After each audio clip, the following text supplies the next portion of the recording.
Welcome to Astrid's Tales. Here's today's story. I exposed my sister's fake terminal illness at her engagement party. On October 12th, I stood before 200 guests and presented documented evidence proving her diagnosis was a complete fabrication. She engineered this lie to secure a $5 million advance on our grandfather's estate. This action shattered our family structure, ended her engagement, and forced our relatives to choose between a comfortable manipulation and the objective truth.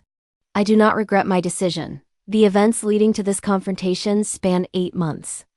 They involve medical fraud, financial manipulation, and the exploitation of a family's grief. This is the factual account of how I uncovered the deception and dismantled a multi-million-dollar lie. The estate and the golden child, the motivation for the fraud centered entirely on money. Our grandfather, Harrison Caldwell, built a highly successful logistics company over 40 years. He consolidated his wealth into a family trust valued at approximately $15 million. The trust terms stipulated that his 3 grandchildren, my sister Eleanor, my cousin Marcus, and I would inherit the funds upon his passing. However, a specific clause allowed for the immediate disbursement of funds in the event of a catastrophic medical emergency. Eleanor understood this clause perfectly. She is 2 years older than I am, and has always operated with a strict focus on resource acquisition.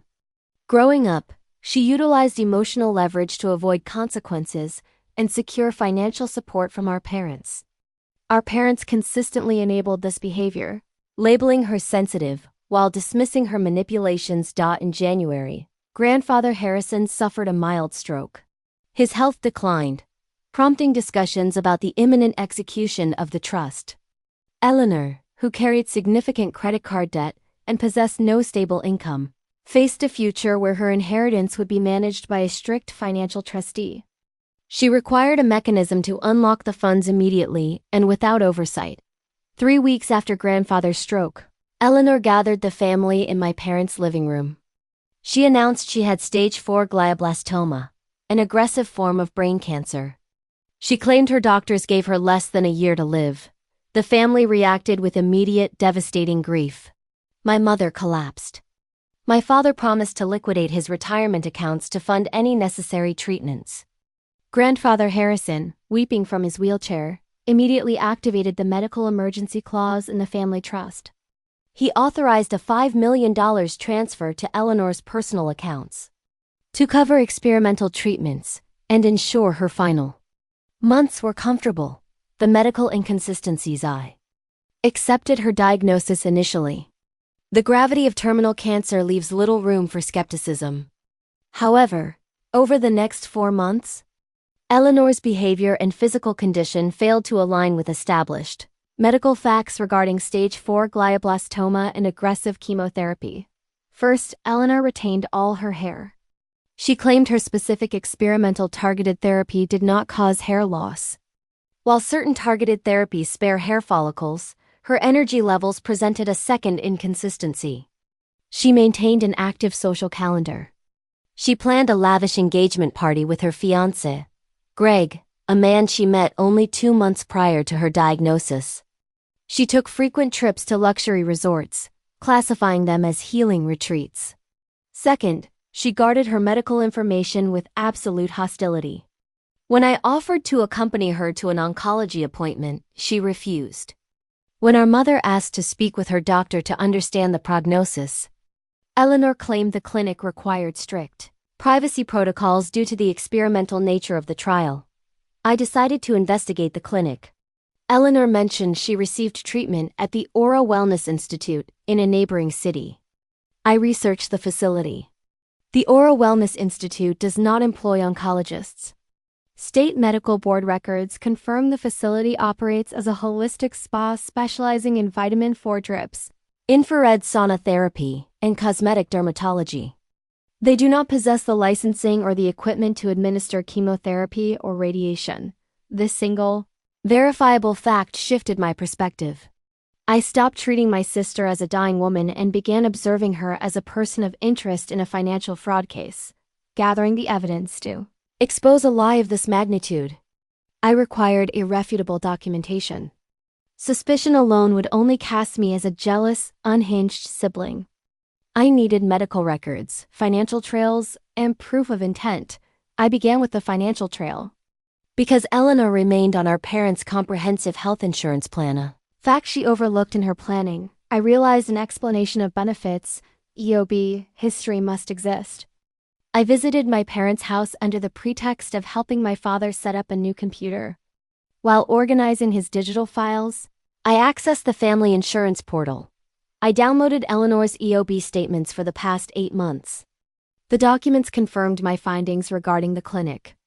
The insurance company processed 0 claims for oncology consultations, MRI scans, radiation therapy, or chemotherapy drugs. Instead, the claims detailed weekly vitamin B12 infusions, routine blood panels, and anti-anxiety medication. A terminal brain cancer diagnosis generates a massive, complex paper trail. Eleanor's paper trail reflected the medical history of a healthy, slightly stressed 30-year-old. Next, I needed proof of her financial motives and Greg's complicity. Greg managed the funds transferred from grandfather Harrison. He recently purchased a $120,000 sports car and placed a down payment on a $2 million property, registering the deed in his name. The final piece of evidence arrived through careless digital security. Eleanor asked me to house sit while she and Greg took a treatment vacation to a resort in Mexico. She left an older iPad on her home office desk, still logged into her primary email account. I searched the inbox using keywords: trust, payout, inheritance, and clinic. I located a localized email thread between Eleanor and Greg, dated 2 days before her cancer announcement. The text read, "Greg, are you sure the old man will authorize the release? The trustee is strict. Eleanor, the emergency medical clause bypasses the trustee completely.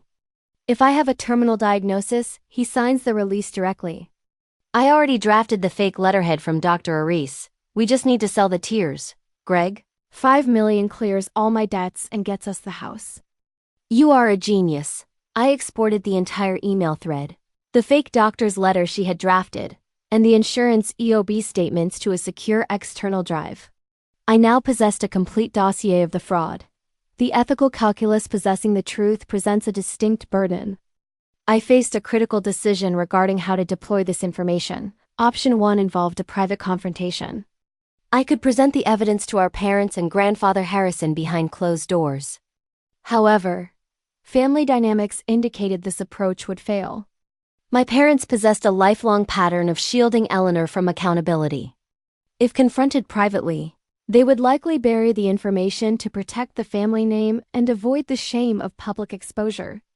Eleanor would invent a new lie, perhaps claiming she was misdiagnosed or experienced a miraculous remission, and she would keep the money. Option 2 required a public execution of the lie. The engagement party served as the perfect venue. Eleanor had invited 200 people, including extended family, family friends, and the trust administrators. A public revelation would prevent any institutional cover-up. It would force immediate legal and financial consequences. I recognized the social carnage this would cause. It would devastate my grandfather in the short term. It would humiliate my parents. It would permanently sever my relationship with my sister.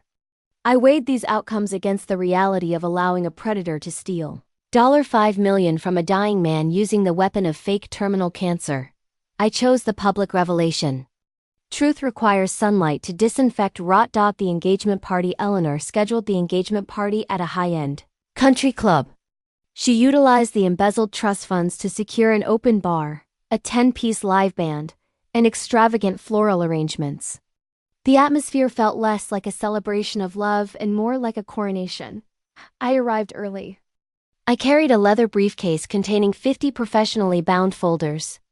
Each folder contained a curated selection of the evidence: the email exchange plotting the fraud, the insurance records showing 0 cancer treatments, and the business registration of the holistic spa she claimed was an oncology clinic.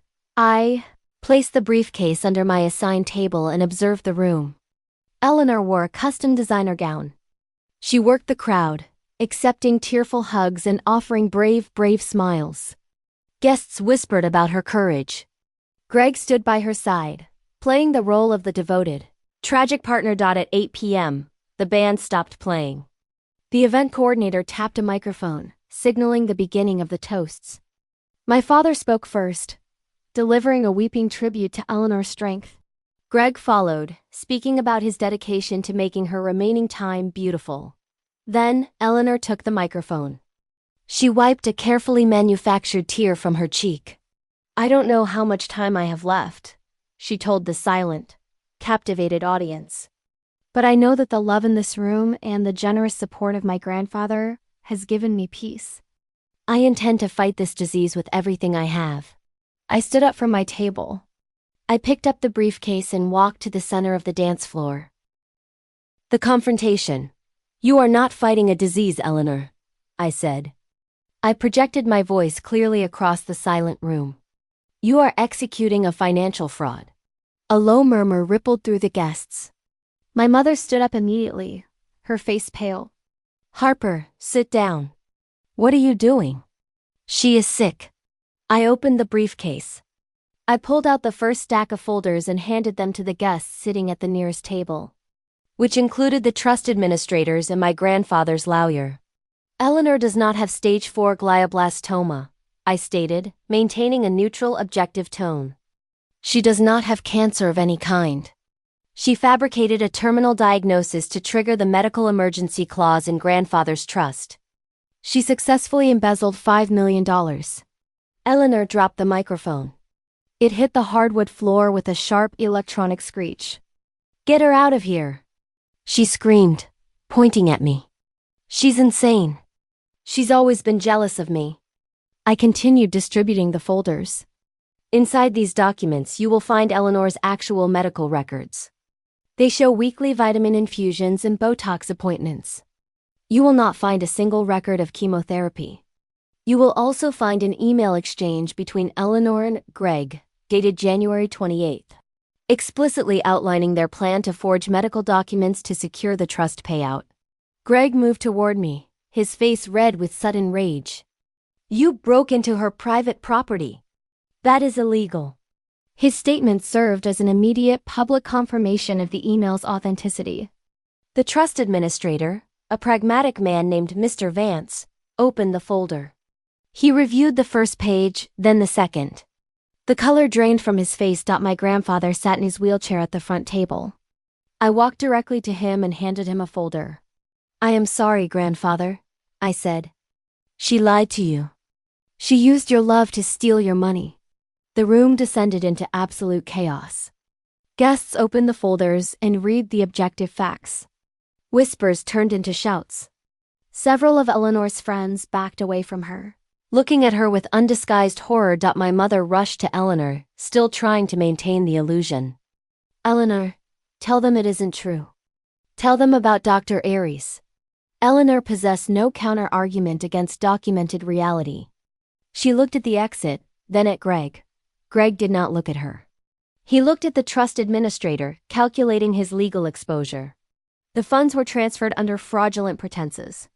I announced to Mr. Vance, "I suggest you freeze the accounts immediately and contact law enforcement." I did not wait for security to escort me out. I delivered the truth, provided the supporting documentation, and walked out of the country club. The cold night air hit my face, clearing the heavy, suffocating atmosphere of the fabricated celebration, the fallout and resolution. The consequences of the revelation occurred with rapid, brutal efficiency. By Monday morning, Mr. Vance initiated a freeze on Eleanor and Greg's accounts. The bank managed to claw back $3.8 million of the stolen funds. Greg had already spent $1.2 million on non-refundable assets and debts. Grandfather Harrison responded with cold, decisive action. He engaged his legal team to press civil charges against both Eleanor and Greg for fraud and elder abuse. He removed Eleanor from his will entirely. Furthermore, he rewrote the trust, placing strict oversight protocols on all future disbursements. The engagement ended immediately.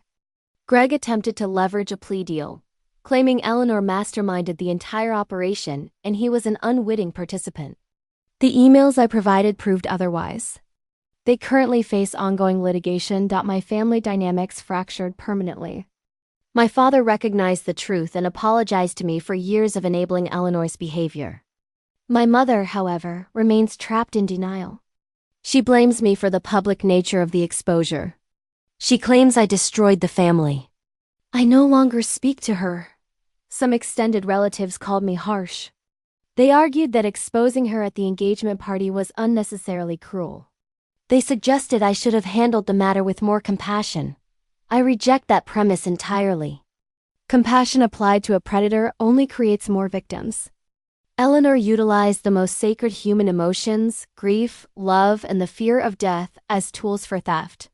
She weaponized our grandfather's affection to steal his legacy, exposing the truth required a venue where she could not manipulate the outcome. The public revelation served as a necessary mechanism for accountability. It provided verifiable facts to a room full of people who had been financially and emotionally defrauded. Truth possesses a distinct weight. It is not comfortable, and it rarely leaves a situation unbroken. However, it establishes a foundation built on reality rather than exploitation. I dismantled my sister's life because her life was constructed on a predatory lie. I stepped out of the shadow of family secrets and forced the objective facts into the light. I secured my grandfather's legacy, and in doing so, I reclaimed my own autonomy. Thanks for listening. If you enjoyed the story, click like and subscribe. Leave us a comment to tell us what you would have done in this situation.